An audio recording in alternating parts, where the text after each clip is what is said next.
Hey guys, Frank Thomas here. Got a great show for you today. I'm going to be talking about something I call the pig and putting lipstick on the pig, and you'll see what that's all about in just a second.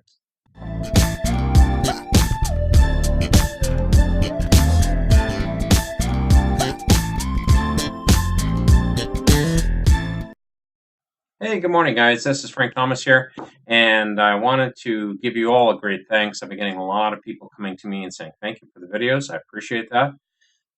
It's always hard to tell how videos are going to be received, but I think this is really important. It's kind of interesting because the more I focus in on this, the more I find myself doing this. I'm actually working on a few contractual gigs that are in this line of thought, and it surprises me from small individuals to big corporations how few of them know this concept. And it's crazy important. It really is. It's crazy, crazy important that they understand this concept, and a lot of them don't. So today I'm going to just go through that concept, and it's called the pig and putting lipstick on the pig. Whenever you're building a product, it's really important to know what your pig is. And I sorry if you're a vegetarian, but you got to know your animal. You got to know what the most important thing this product that you're building is going to do. Whether it's a new pen or a new widget or whatever it is. You know, think about it this way. You ever see those multi knives that you get? They're I can't remember the name. The Swiss brand knives, whatever. They're red and they have a spoon and a fork and a knife and a blade and toothpick and everything else in it. But really and truthfully, yeah, you think that's got everything in it I'll never need. Well, how do you cut your meat or how do you cut your food when you're using the fork? You have to have two of them. That's the only way you can do it. So what's happened is it does too many things. There's too many animals in the box. It's like throwing a whole bunch of animals in the box and saying, "Hey, look, it's so much better because," and really, in a lot of cases, it takes away from things. And you'll see this in the evolution of a lot of software products. Outlook, Word, Excel, all great programs, but they've gotten to this place where they're doing too much. Even things like Photoshop, it's starting to do. Now, graphic artists would say, "Oh, there can be never enough tools in the toolbox." If you understand the tools that are there, 100% agree with you. But when you're coming into it new, the learning curve is so much greater. And if you look at some of the early renditions, a lot of these popular software products, they're very simple, very, very simple. And because they definitively knew their animal, they knew what they were trying to do. They decided that that the product's going to do this. Let me talk about a product that I used to have on the market called Livestream Genius. The pig, what it needed to do was stream videos properly to YouTube, pre-recorded videos to YouTube properly.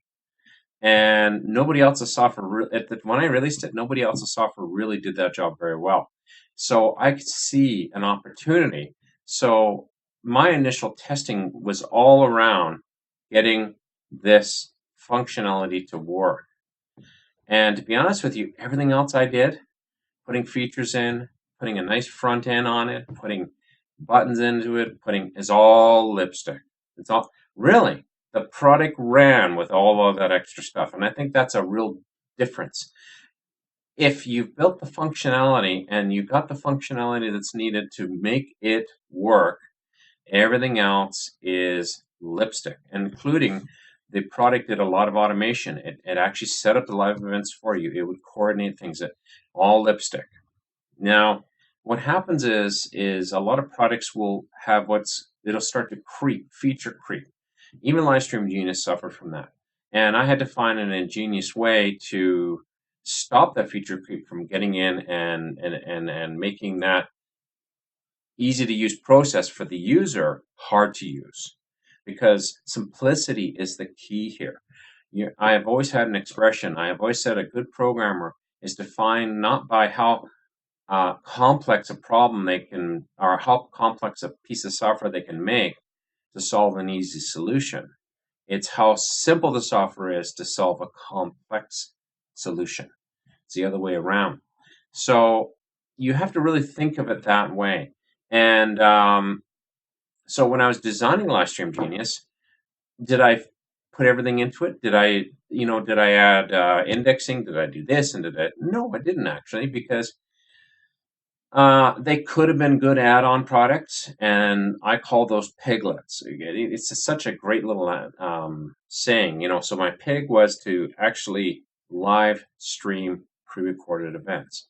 A nice piglet, an extra thing that it could do was to check your indexing and check to see what other videos, how they're ranking for your keywords and what are they doing, and pulling that demographical information, things like that. How old are the videos? How long are they? What's in the description? That is, in my opinion, a different pig. So a different animal. So that had to be treated separately. And it's okay to spin off new piglets from the pig. That's okay. You can take one animal and create another one with it. That's fine. It happens all the time. I think one of the biggest software providers in the world, Microsoft and Adobe, both have done that.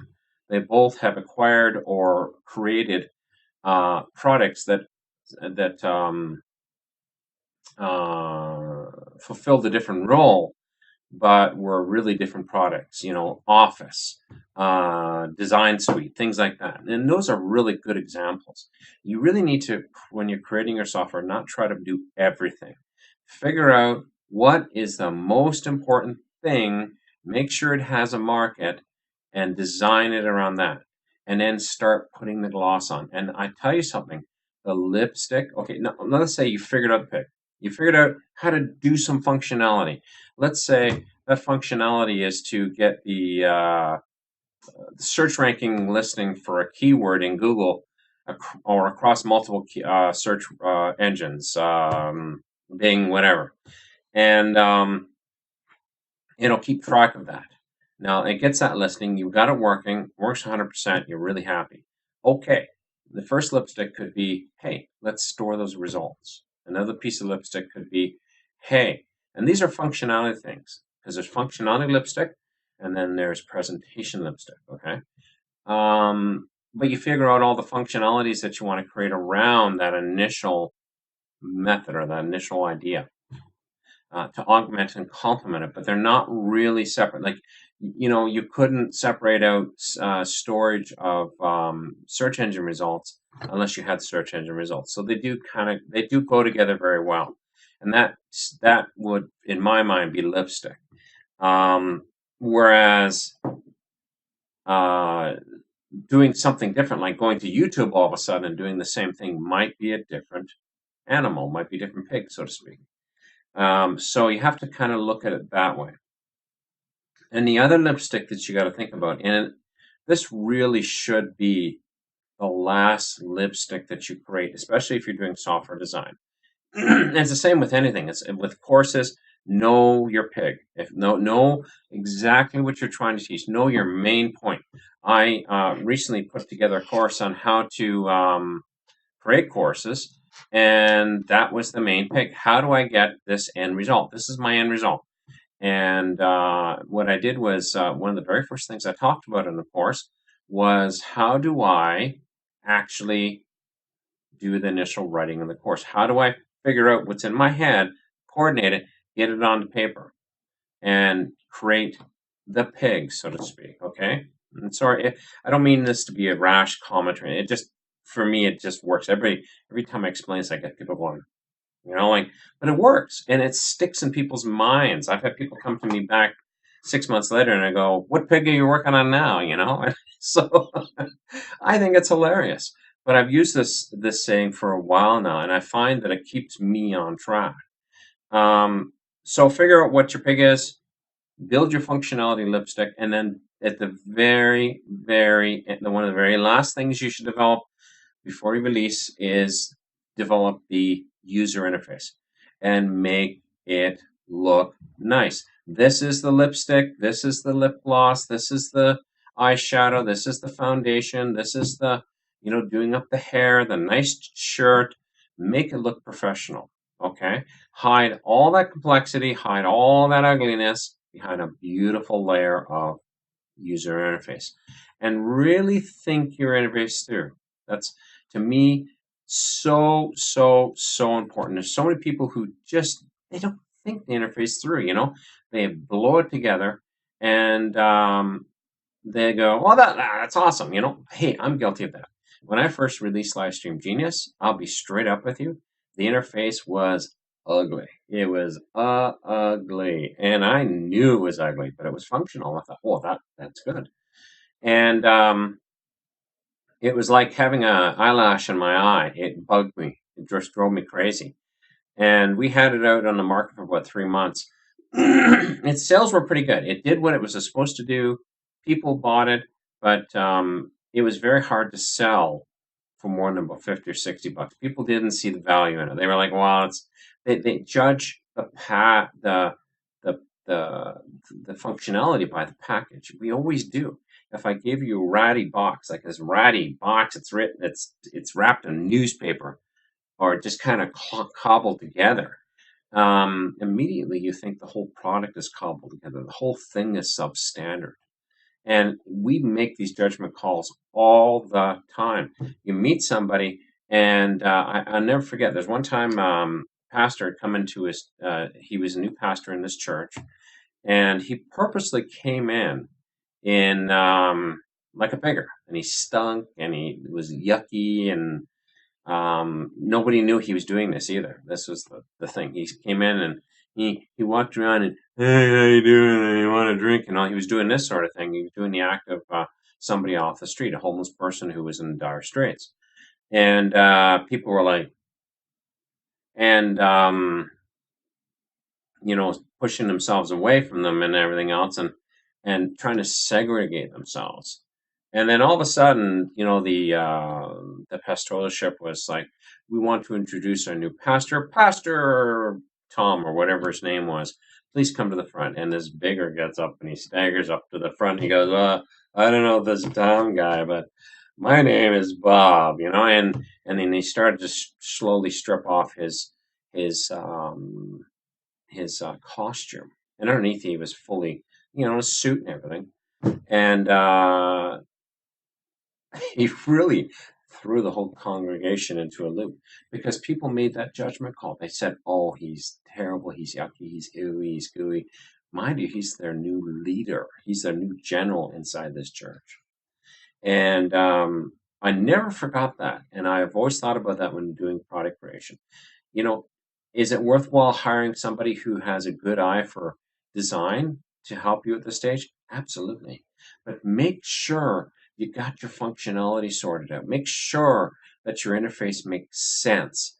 And finally, you're ready for somebody to come in. I brought a friend of mine who is a graphics artist, and the guy's got a brilliant eye, and had him help me redesign the front end. Now, I still designed a lot of it, but he helped me kind of coordinate and kind of gave me some quality control, so to speak, on it. And we were able to turn that 60. We had a hard time selling it. It's under $100, some $100, and we were selling it for over $100 easily. We sold for two. We actually did price testing up to $500, and it sold well at $200. And I believe that in part and parcel had to do with that beautiful bow on the package. But it's not the pig; it's the lipstick on the pig. So I hope, just to summarize, I've got this in your minds. You want to figure out what your main functionality. What is this program supposed to do? What are all the features that are going to support this program? And then what's the gloss on top? You got your pig and you got your layers of lipstick. Does that make sense? I hope so.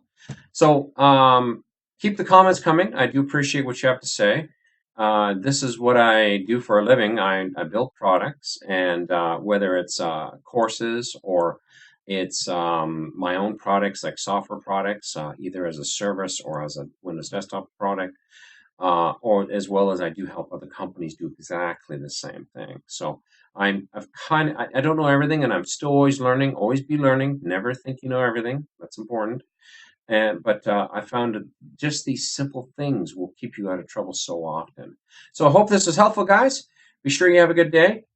Be sure to click the subscribe button if you have not subscribed. Subscribership really helps me get this channel out to more people who need to hear this information. And I hope that some of you said that I am giving you good information. Sometimes stuff you're not going to find anywhere else. And I think that's really important. And if you really enjoy the content, make sure you click the bell button, and that way you'll get a notification in your email next time I put a video. Because I'm a little sporadic, I won't lie. I know I'm supposed to be regular. I should be doing this on every week or every couple days or whatever, but I have a very busy schedule, so I'm a little sporadic, but I do try to get good content out to you guys. But have a good day, and like I said, make sure you subscribe and click that bell button. Otherwise, have yourself a great day. So I'm looking down at my little control pad. I've had people ask, what are you looking at all the time? I have a little control pad here which controls what I should be actually broadcasting, whether it's a blank screen, my title, like I can flash up my title here, make it go away, or I can stop and start the recording of it, the whole 9 yards. But we'll leave it at that, and we'll talk to you next time. Stay tuned.